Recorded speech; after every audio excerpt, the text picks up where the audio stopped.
Kita kasih tips ya, ini kan biasa dipakai untuk giling bumbu. Kita mau buat giling pandan untuk pewarna ini ya.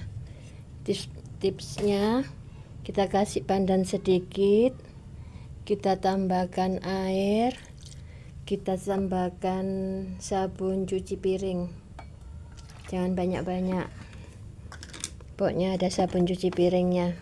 Ini mencuci aroma bumbu biar hilang.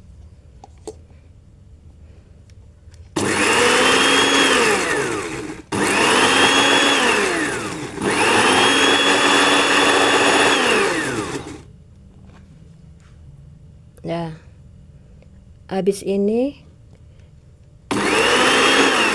baru dicuci ya pasti ya. Aroma bumbunya sudah hilang kalau sudah begini.